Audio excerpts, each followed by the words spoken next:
الحمد لله والصلاة والسلام على رسول الله. أولا نحن خرجنا من أجل الله، خرجنا لوم الإصابة ما كنا خرجنا. أصبت بدارية ونحن نجاهد هذا النظام المجرم الطاغي، وكنت كنت أعمل بالإعلام، كنت أوثق حالة يعني تفجيرية وحالة يعني تسمم عملها كيماوي.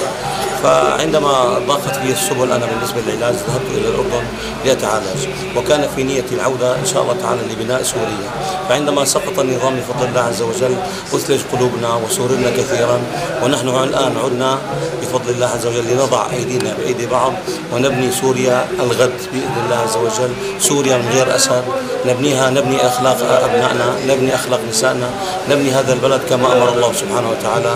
ونسأل الله سبحانه وتعالى أن نجد من يعيننا، ونسأل الله أن يجد على ذلك أعوانا من أهل الحق والخير. السلام عليكم ورحمة الله وبركاته. إن شاء الله شيخنا، الله يعطيك العافية والحمد لله على السلامة. الله يسلمك، الله يطول عمرك.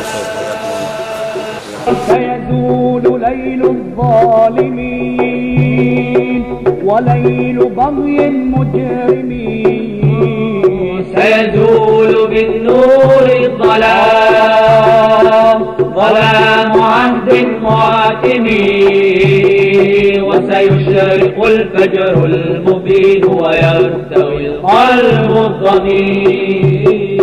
بعقيدتي بالحق بالإيمان يعصف في دمي بالنور بالإعصار جيشا بوهج الأنجم. بعقيدتي بالحق بالإيمان يعصف في دمي بالنور بالإعصار جيشا بوهج الأنجم بالروح تزخر بالهدى بهدى النبي الأعظم، بسنى القلوب الظامئات إلى اللقاء الملهم. أنا مؤمن بالعاصف الغدار يجتاح الحنايا، أنا مؤمن بالحق يصرع باطلا ظلم الرعايا. أنا مؤمن بالعاصف الغدار يجتاح الحنايا، أنا مؤمن بالحق يصرع باطلا ظلم الرعايا.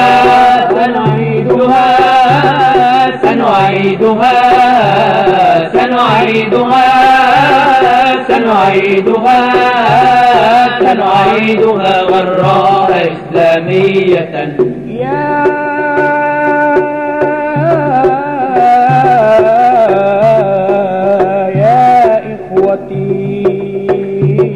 بعقيدتي بالحق بالإيمان يعصف في دمي بالنور بالإعصار جيشا بوهج الأنجم.